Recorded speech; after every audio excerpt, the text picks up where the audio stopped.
جتنے میرے کنیکشنز تھے, جتنا مجھے عزت ملتی تھی, برطانیہ کی میں بات کر رہا ہوں, میں نے تو کبھی نہیں سوچا کہ میں اپنے ملک کے علاوہ کہیں رہ سکتا ہوں.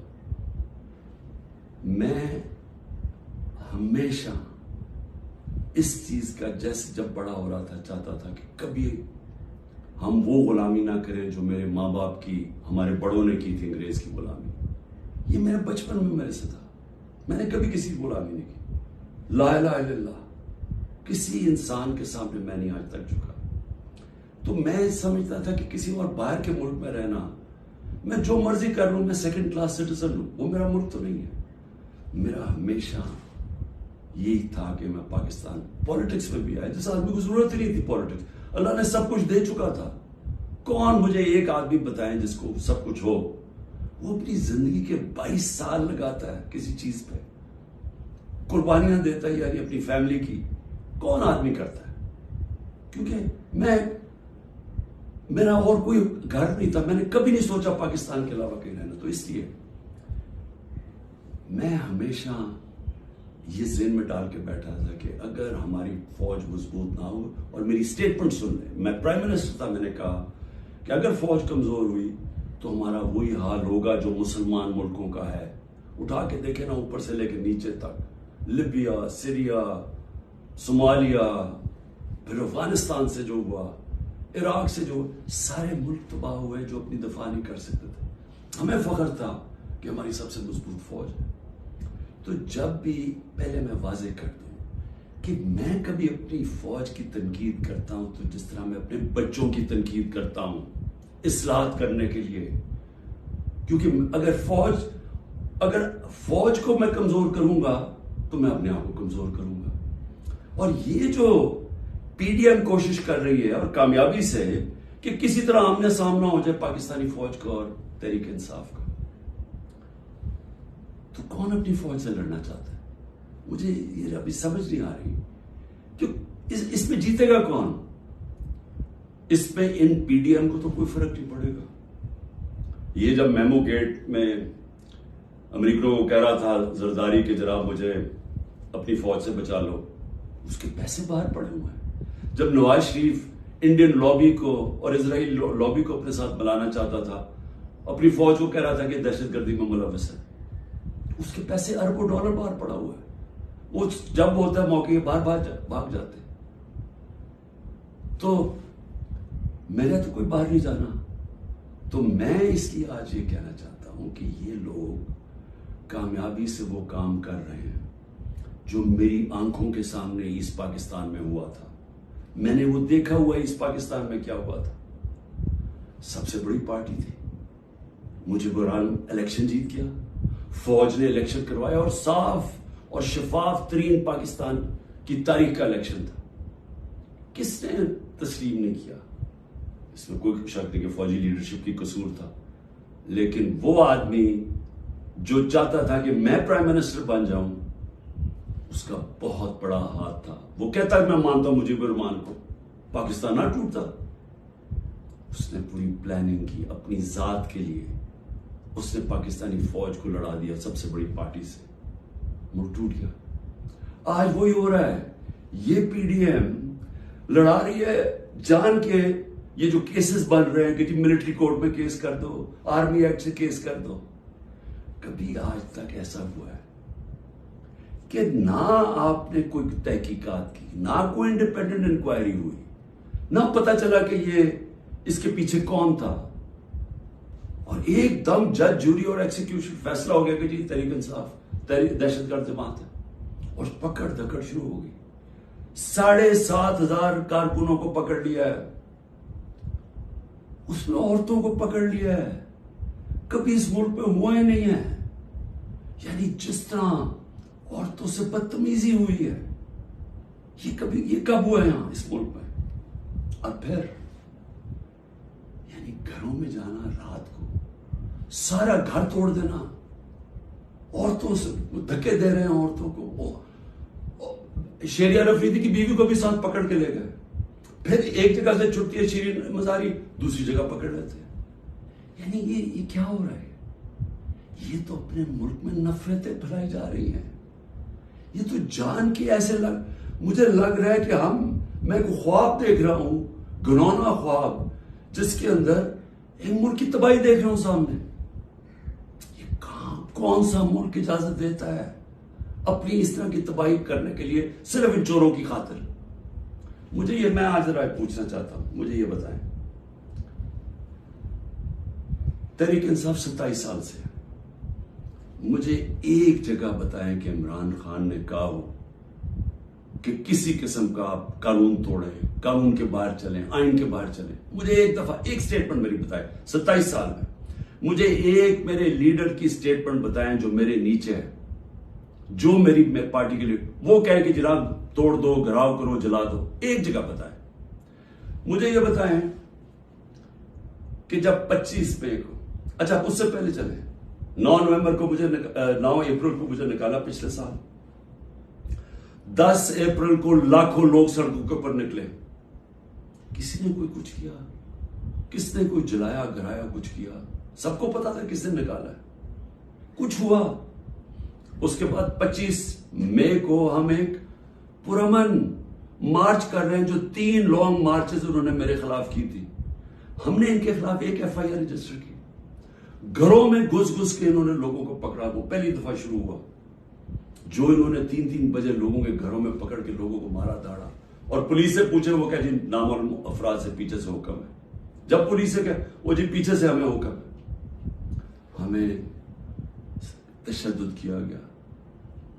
جب 26 کی صبح کو میں پہنچا تو میں نے جب دیکھا کیا حالات ہیں، میں نے کینسل کر دیا دھرنا، کیونکہ مجھے پتا تھا کہ انتشار ہوگا۔ 26 نومبر 4 لاکھ لوگ پنڈی میں جمع ہوئے، میں کہہ سکتا تھا کہ ہاں ہم اسلام آباد کی طرف جائیں گے، مجھے تب پتا تھا کہ انتشار ہوگا، لوگ مایوس ہوئے، مجھے برا بھلا کہا، میں نے کینسل کر دیا۔ 8 مارچ الیکشن ریلی نکال رہے ہیں، الیکشن اناؤنس ہو گیا ہے، پرمیشن مل گئی ہے پولیس سے، ریلیز آ رہی ہے، ایک دم ساری جگہ police, water cannons, tear gassing. میں گھر میں انتظار کروں ریلیز کی تو ایک دم پتا چلا، اچھا ٹی وی پہ بلیک آؤٹ کر دیا، ایک تو ہمیں میڈیا سے باہر نکال دیا، سب سے بڑی پارٹی کو میڈیا کے اندر بلیک آؤٹ کیا ہوا ہے، تو مجھے پتا ہی نہیں کہ میں ٹی وی دیکھ رہا ہوں، مجھے پتا ہی نہیں، مجھے پتا چلتا ہے کہ وہ ٹیئر گیس، اسی وقت میں کینسل کرتا ہوں اپنی ریلی، میں کہتا ہوں آج نہیں کریں گے، اگلے دن اپلائی کرتے ہیں کیونکہ الیکشن ہو گیا، اجازت نہیں ملتی، ریلی نہیں کرتا، اس سے اگلے دن جب اجازت ملتی ہے ریلی کرتا، اور اس کے اندر 8 کو ضلع شاہ کا قتل کیا، لوگوں کو مارا، بازو ٹوٹے، کچھ کیا، ایک انلیگل ایکٹ کیا، پھر میرے گھر پہنچ گئے 14 مارچ کو میرے گھر پہنچ گئے، جی آپ نے وہاں پہنچنا ہے، وہاں عدالت میں اسلام آباد، میں شورٹی بانڈ دے دیتا ہوں، نہیں کرتے، 24 گھنٹے میرے گھر پہ حملہ ہوتا ہے، کسی پولیٹیکل لیڈر پہ ہوا، اس کے بعد میں نے کہا کہ جلا دو گرا دو، کوئی میں نے کہا کہ اٹیک کرو گورنمنٹ بلڈنگز کو، رینجرز بھی تھے، فوج کو، کہیں میں نے کہا۔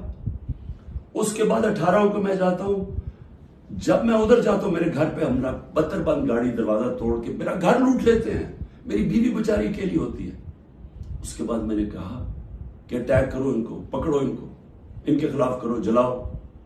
پھر جب میرے اوپر پورا مجھے قتل کرنے کی سازش ہوتی ہے وہاں جوڈیشل کمپلیکس میں، اللہ نے پتہ نہیں مجھے کیسے بچایا۔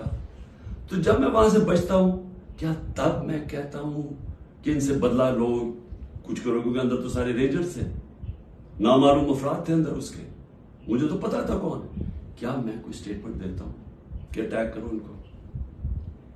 تو میں سمجھنے کی کوشش کر رہا ہوں کہ جب یہ مجھے پکڑتے ہیں وہاں سے، میں صبح 9 مئی کو جانے سے پہلے کہتا ہوں کہ اگر وارنٹ ہے تو میں تیار ہوں ریسٹ دینے کے لیے، میری سٹیٹمنٹ ہے، اور میں نے کہا کہ اس کے کانسیکوینسز ہو سکتے ہیں اگر آپ نے مجھے اس طرح اٹھایا، آپ کو تیار ہونا چاہیے، کیونکہ مجھے اس دن پتا تھا انہوں نے کچھ کرنا، آرام سے پکڑ لیتے، پولیس سے پکڑوا دیتے۔ ساری دنیا کے اندر امیج گیا ہے کہ پہلے شیشے توڑ کے سر پہ میرے ڈنڈا مارا، لوگوں کو زخمی کیا، اور مجھے ایسے پکڑ کے لے کے جا رہے ہیں جیسے کوئی دہشت گرد ہے کہ پاکستان کا سب سے بڑی ڈیموکریٹک پارٹی کا سربراہ نہیں. 12 الیکشن اسمبلی میں نیشنل اسمبلی کے جیتا ہوں جو ورلڈ ریکارڈ ہے, اور ایسے لے کے جا رہے ہیں جیسے میں نے کوئی جرم, میں کوئی دہشت گرد ہوں. اب اس کے جو امیجز تھے اس کا رد عمل آنا تھا. اور یہاں میں کہنا چاہتا ہوں کہ یہ پوری سازش ہوئی ہے, انہوں نے بڑی پلاننگ کے تحت کیا. ہمارے پاس اب ساری ایویڈنس آ گئی ہے, ہم عدالت پہ جانے لگے ہیں کہ جوڈیشل کمیشن بنائی جائے, تحقیقات کی جائے کہ ایک پارٹی نے اتنی اپنی طویل سٹرگل میں جب اس نے کبھی وائلنس کی طرف گئی ہی نہیں ہے تو وہ ایک دم یہ کیسے جا کے جلانا شروع ہوگا. اور اس کو تو اس کے اوپر تو سب سے پہلے آئی جی پنجاب کو بلائیں, یہ جو جناح ہاؤس میں ہوا ہے. یہ ہم وہاں وہ لوگ بتا رہے ہیں, میں جب ادھر تھا پولیس لائنز کے اندر انہوں نے مجھے رکھا ہوا تھا, تو وہاں جب مظاہرین آئے تو وہ بھی اتنی دور تھے تو پولیس نے ان کے اوپر اٹیک کر دیا, شیلنگ کر دی. تو یہاں لبرٹی سے لوگ جا رہے ہیں ادھر, تو کدھر تھی پولیس؟ یہ کس نے کیا ہے؟ اگر اس کی صحیح تحقیقات ہو جائے تو پتہ چل جائے گا اس سازش کے پیچھے کون تھا, کون اس کو استعمال کرنا چاہتا تھا ایک پوری پارٹی کو بین کرنے کے لیے, قلعدم کرنے کے لیے. یہ جو 7,000 لوگ جیلوں میں ڈالا ہے یہ پہلے سے پری پلان تھا. اس کو بہانا مار کے تو ساری پارٹی کو جیل میں ڈالنا تھا. اور پھر یہ جو لوگوں کو کہا جا رہا ہے کہ جی اب پارٹی چھوڑ دیں, یا جو اناؤنسمنٹس ہیں, مجھے یہ سمجھ نہیں آ رہی کہ کیا جو یہ کر رہے ہیں ان کو سمجھ آ رہی ہے کہ یہ پاکستان کدھر جا رہا ہے. کیونکہ پی ڈی ایم تو چاہتی ہے یہ, وہ جو لندن میں بیٹھا ہوا ہے اس کو کوئی فرق نہیں پڑ رہا کہ ملک کا ادارے جائیں, آئین جائے, ملک کی فوج بدنام ہو, اس کو کوئی فرق نہیں پڑ رہا. کیونکہ اس نے خود فوج بڑی بدنام کی ہوئی ہے پہلے, اس کو نہیں فرق پڑ رہا. فرق ہم سب کو پڑ رہا ہے. یہ جن کا جینا مرنا ہے پاکستان میں, خوف ہمیں آ رہا ہے اس چیز کا.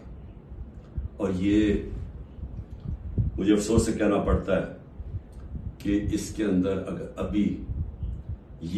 اگر کوئی یہ سمجھ رہا ہے کہ یہ اسٹریٹجی سے کوئی سب سے بڑی پارٹی ختم ہو جائے گی, وہ پارٹی اس لیے نہیں ختم ہو سکتی. ذرا پھر سے یہ دیکھ لیں, جس پارٹی کے پاس 70% اس کی مقبولیت ہو ملک میں, آپ اس کو ختم نہیں کر سکتے. لوگ بھی چھوڑ دیں, لوگوں کو جو بھی کہیں ان کو چھڑوا بھی دیں کہ جی ہم نہیں جا رہے, پریشر ڈال کے, اس سے پارٹی نہیں ختم ہونے لگی. پارٹی کا ٹکٹ پھر بھی جیتے گا. یہ جو راستہ ہے یہ تو پاکستان کی تباہی ہے. اور صرف یہ جو باقی پیڑھی ہے, جو ریلو کٹے ہیں, جن کا نہ ووٹ بینک ہے نہ کچھ ہے, جو مزے لے رہے ہیں اقتدار کے, یہ صرف یہ کی کوشش یہ ہے کہ فوج کو پاکستان کی سب سے بڑی پارٹی سے لڑایا جائے. یہ ہے سازش. سو میری آپ سے ریکویسٹ ہے, میرے اپنے پاکستانیوں سے, کہ دیکھیں یہ وقت ہے کہ ہم سب جاگیں کہ کیا ہو رہا ہے. یہ جو خوف اور ہراساں پھیلایا جا رہا ہے, اس کا صرف ایک ہی مقصد ہے کہ لوگ چپ کر کے بیٹھ جائیں. یہ جو عورتوں سے کہہ رہے ہیں, یعنی میں پھر سے یہ کہنا چاہتا ہوں کہ مجھے تو ابھی سمجھ نہیں آ رہی کہ یہ ہم کون سی دنیا میں ہیں. ہمارے ملک, ہماری جو دین ہے, ہماری تو روایتیں, چادر اور چار دیواری, میں نے تو کبھی ایسا نہیں دیکھا. مجھے صرف ایک ہی چیز سمجھ آ رہی ہے کہ یہ کوئی خوف پیدا کرنا چاہ رہے ہیں. اور مجھے ڈر یہ ہے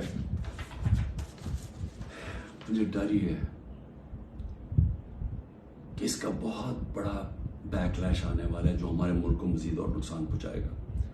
ابھی تک کوئی جو بات نہیں کر رہا, سرکاری بلڈنگز کی بات کر رہا, اور میں جب کہا ہم نے انشاءاللہ ہائی کورٹ میں جا رہے ہیں کہ جوڈیشل کمیشن فوری بنائی جائے, کیونکہ ہمارے پاس اب ثبوت آ گئے ہیں. ہر جگہ ہمیں لوگ نظر آئے جو ہماری پارٹی کے نہیں تھے, جن کے پاس بندوقیں بھی تھی, پسٹل بھی تھے, جو آگے کہہ رہے تھے کہ اٹیک کرو کور کمانڈر ہاؤس. میاں والی کے لوگ اتنے خوش تھے, وہ جو ہمارا جہاز چوک جیسے کہتے تھے, وہ کس سے چلا ہے؟ وہ تو سارے ایک میرا کارکن کہہ رہا ہے کہ جب ان کو پتا چلا انہوں نے روکنے کی کوشش کی. کوئی نامعلوم افراد تھے. اس میں تحقیقات ہونی چاہیے. جس طرح جناح ہاؤس، ریڈیو پاکستان کیسے جل گیا؟ آپ دیکھیں مظاہرہ کہیں اور ہو رہا ہے، ریڈیو پاکستان ادھر جل جاتا، ادھر تو بندہ ہی نہیں کوئی ہوتا. اور آج کل تو فیس ریکگنیشن ہو سکتی ہے نادرا کے ذریعے، پتہ چل سکتا ہے کون ہے. تو اس کے لیے انڈیپینڈنٹ تحقیقات چاہیے. میں ذرا صرف ابھی گنا دوں، اب تک 25 لوگ شہید ہو چکے ہیں. دنیا میں 25 لوگ شہید ہو جائیں، کوئی سوچ رہا ہے کہ کس طرح پرامن احتجاج کرنے والوں کو گولیاں ماری گئی، سیدھی گولیاں ماری گئی ہیں. 25 اب تک شہید ہو چکے ہیں، اور سب سے زیادہ خطرناک 700 لوگ اس وقت گولیوں کی وونڈ سے، گولیاں لگی ہوئی جن کو ہسپتالوں میں. 700. اب تک 7,500 ہمارے کارکنوں کو جیلوں میں ڈالا ہوا ہے. 7,500، جس میں نے کہا خواتین کی بھی ایک تعداد ہے، اور ہمیں سب سے زیادہ خوف ہے کہ ان سے بڑا برا برتاؤ کیا جا رہا ہے. اور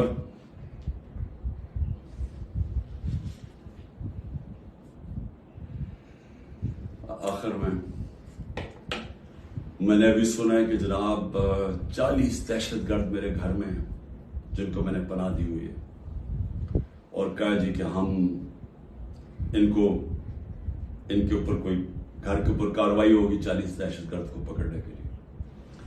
میری ریکویسٹ ہے آپ کو کہ 40 دہشت گرد اگر گھر میں ہیں تو میری زندگی کو بھی خطرہ ہے. مہربانی کر کے ضرور آئیں یہاں، لیکن اس طرح نہ آئے کہ کوئی دعویٰ بول کے. اس طرح کریں، سرچ وارنٹ لے کے آئیں ایک مہذب معاشرے کی طرح. آئیں کہ کوئی نام تو دیں، یہ دہشت گرد ہے کون، اور آئیں ہم آپ کو ساری دکھا دیتے ہیں گھر میں کدھر ہے، کتنے دہشت گرد ہیں. شاید میرا ہی فائدہ کروا دیں گے کہ اگر کوئی چھپا ہوا وہ دہشت گرد ہے. لیکن اس کو ایک بہانہ نہ بنائیں.